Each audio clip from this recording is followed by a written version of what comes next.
Shereen Paul, and I'm a junior here. Hi, my name is Sadvi, and I'm a sophomore here at DVHS. Hi, my name is Maya Krishnan. I'm a sophomore. Hi, my name is Mr. Jay. This is actually my first year teaching at Dougherty High School. Hi, I'm Ms. Alvarez. I teach freshman English this year. Hey, Mr. Chamberlain. I teach AP Psych and Health here at Dougherty Valley High School, and I've taught here for 11 years.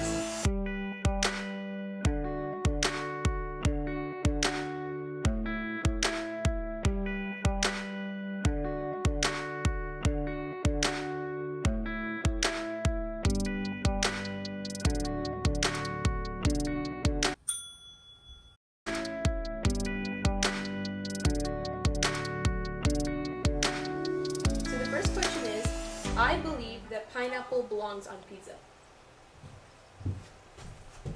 These are believers.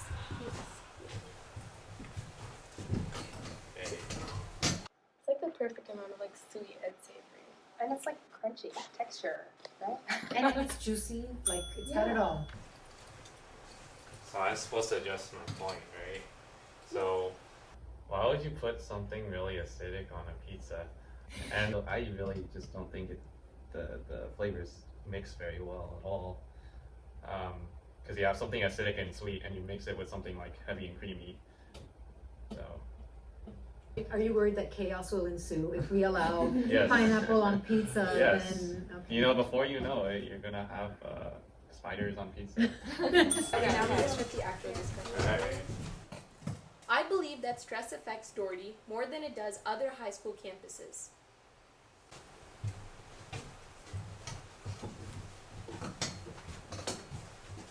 I think there's evidence, like actually direct evidence for that, as like when you look at the Healthy Kids survey across any of the high schools, Dougherty has like most commonly the highest stress levels, the most amount of kids that say they've contemplated committing suicide because of stress levels, like were above and beyond higher than all the other schools. So All the other schools in the district. Yeah. If you look at, I don't know what we'd be compared to, like if you were to look at Well, Amador. other. They have a pretty high suicide ideation rate, and then they suffer losses a lot. So I know that there are other high schools out there that definitely it's stressful, but this is definitely like in the top, I would say, in the schools that I've worked in the Bay Area.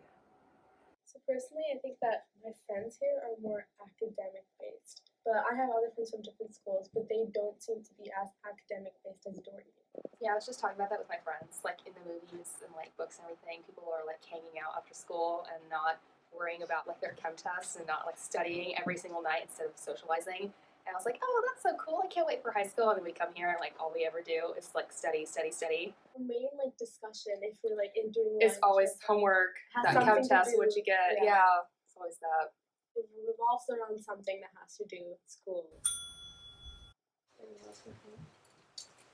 I personally feel like stress is directly correlated to your ability to balance out whatever you've taken on. So if you're signing up for so and so AP classes, you agree to like put in that much amount of effort, but you should go into it knowing how you're going to manage your time and how you're going to find that balance between socializing and working. So the thing is though, why I said that DVHS is more stressful is because I feel like peer pressure exists here. I don't actually want to take this many like weighted classes, but my entire friend group would be like, I'm taking this, only stupid people don't take this.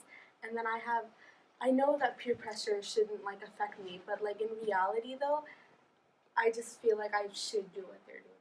Because I used to work in a really small charter school in LA, but then they literally can't focus on academics because they have to think about, well, what if my parents aren't gonna be, what if they're gonna be evicted? What if I'm gonna be homeless? What if I'm not gonna have enough food to eat? Different stress. Yeah, it's just like different stress. I believe that parents put more stress on students than the students themselves. It's like they're 50-50. I'm 50-50, And also, but I think it depends on the parent. I can argue more for And this. the student too. Yeah. So for, I guess, speaking from student perspectives, I've heard perspectives where, you know, their parents are like engineers or they're like doctors, or they like take their kids to like elite during the summer for SAT, or like they take, especially for accelerated, get tutoring after school. So these parents are kind of facilitating for these kids that, hey, we want you to do your best academically.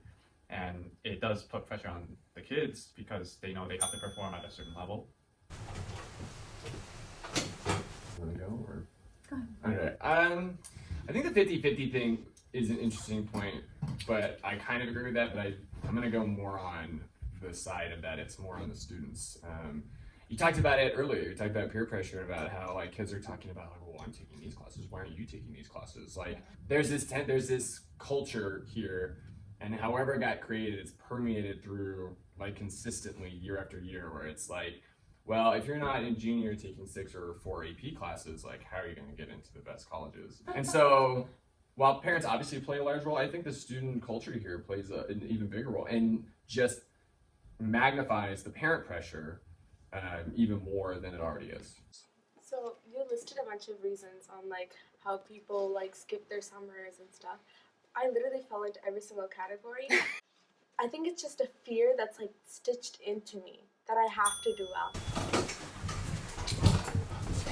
I feel like students prioritize getting good grades rather than learning.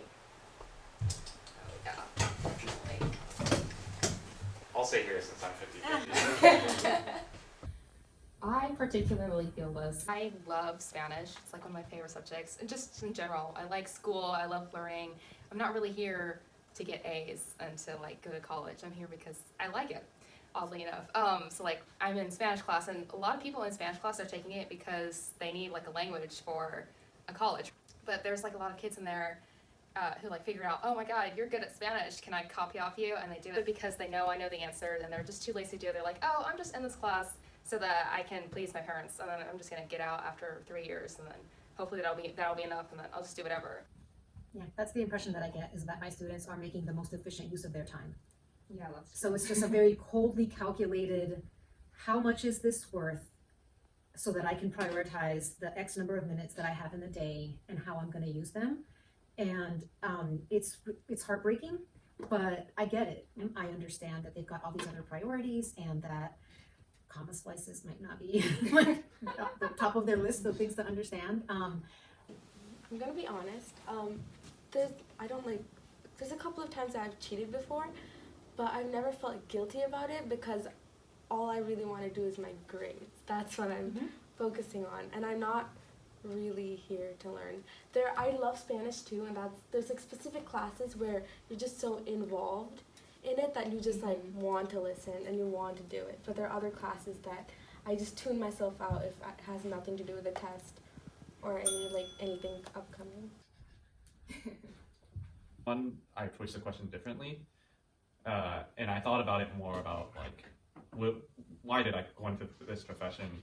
And it was, at the end of the day, it was like, I want to allow these kids to learn. Yeah, I have to give a letter grade, but like I want to make my subject interesting enough so that they learn connections in math. As that sounds for some people.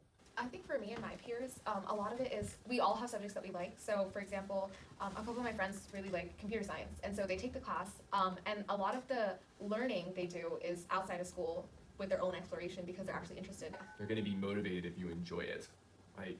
So, I mean, it's like really like disappointing. Like, I'm not disappointing you, it's just like disappointing as a teacher. You're like, I'm not here to learn. Like, what are you doing? Like, and not to like put you on a spot or anything, but like, what's the point? Like, what's the end game for you? Like, it was just like, oh, well, I want to do this, but like, if you haven't found anything enjoyable, like, that's just like super sad to me. Like, I hope like at some point you find a class where you're like, oh man, like I just like learning these stuff. There are classes that Okay. I realized that I like classes like Spanish and English, but the classes I don't put a lot of effort in, but it's because it comes in like, it's like easily to me.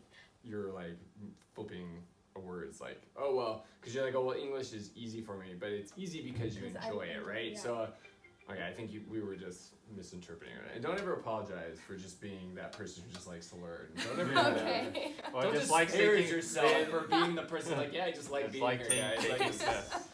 Quest is, I see students at Dougherty often resorting to cheating because they're worried about their grades.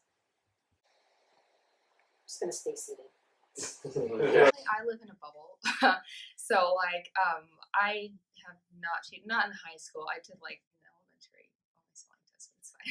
Well, you didn't cheat, but you let somebody cheat off of you. I have done that before, and that bugs me. I know people do that, and that is just for like, oh, this person's gonna come around and stamp it. I haven't done it. Let me just copy off of you, and I'll get the points. It's because I was so nervous that I wouldn't do well. And it's like I would study, but in my mind I'd be like, what if I get a bad grade? That's the only reason I'm not gonna just like for fun copy other people's work. That's not what I'm here to do. And I don't like cheating either. It's just that at that moment when I did, I was like genuinely so nervous I was gonna do like terrible. I'm very passionate about cheating in my classroom. Like, it is a devastating experience for me, and I know what you're saying, that I shouldn't take it personally, but it feels like such a break of trust for many reasons. I try really hard to establish honest relationships with my students, and so like, you might not be here to learn, but I'm here to teach. I'm here to like diagnose what your issues are and help you fix that. And if I can't do that because I don't know what's wrong with you, like it's genuinely upsetting to me that I can't serve my students like that. It prevents me from doing my job, and it's really probably one of the things that I like least about working here, for sure. It just goes back to, it's not about learning.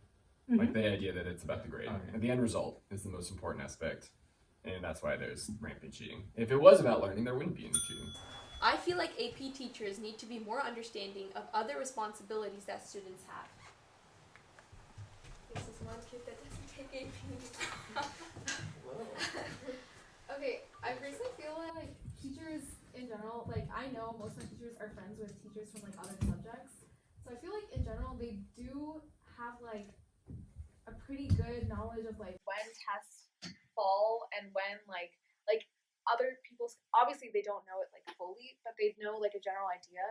And I think it's, well, at least for me and my peers, it's really, really, really frustrating when we have like 6 tests on the same day. And it's stressful because I know in like an ideal world, all of us would be like well prepared the day before the test, but that's not how it is. I do want to address the test thing because I think that's no, I don't think it's true. It's absolutely true. And part of it is that, and I'll just address it now, but the idea that the testing is, so all AP classes have to be done by AP testing day, right?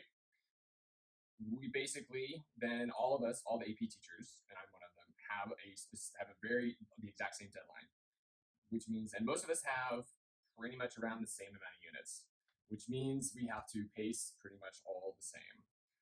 And so it is unfortunate that the AP classes, they line up due to circumstances outside of even an AP teacher's control. It's like, I get a date set by College Board. And the other aspect of it is like, how am I, like, I'm supposed to take into account the fact that you have 4 AP classes, but I didn't make your schedule. And so that's my address to that problem. As far as like why I sat down for this was simply because just the idea, like, you guys have lives outside of our rooms that are messy, things are going on. I, as a teacher, have been more conscious of myself this year because it's like, this is not the only bubble you live in. There's a whole other stuff going on, and that needs to be taken account of.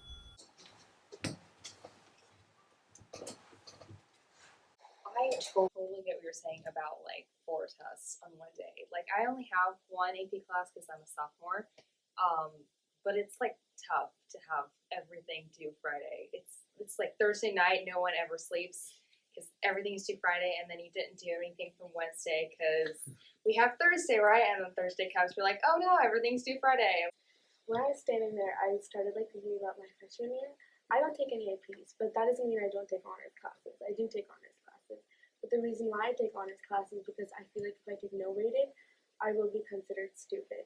And there's multiple times where I tell my friends, I wish I took AP World. I would have been so happy. But in reality, I'm so happy I took regular World. And I'm so nervous that people, when I was standing there, I was like, wow, this is literally how your conversation that I didn't like fit into. It's how I am at lunch. It sounds like we're hearing a lot of peer pressure at the student level. But to a certain extent, you know, that skill that you were talking about earlier, Shereen, about being able to manage all of your different priorities, like that's one of the things that AP teaches you. And so this is a line from The Godfather, like this is the life you've chosen. I'm not saying that teachers can't and aren't empathetic to these one-off situations, but you know, if you have a crowd of juniors with pitchforks because they have 5 tests on a Friday. It's like this is the life that that you've chosen, and so to a certain extent, I feel like it's a good way to practice for life outside high school. But there's this fear of failure. That's like, I'm going to highlight that. That's the reason. So I feel like every question that's awesome so far has something to do with, like, if I were to relate it to myself, it would be fear of failure. Because I'm too afraid to tell my parents that I didn't get into a UC or things like that. It's just that one fear that haunts me. Like overall, when they think about it, the broad conclusion for me is I am afraid to fail. So as much as I would want to be able to predict the future and let all of my students know it's going to be all right, like there are some uncertainties that you guys are facing. It feels that fear of failure, that fear of like, what if I don't end up on the right side of the haves and the have-nots? Like that's being decided right now, and it's a lot of pressure to put on a 16-year-old.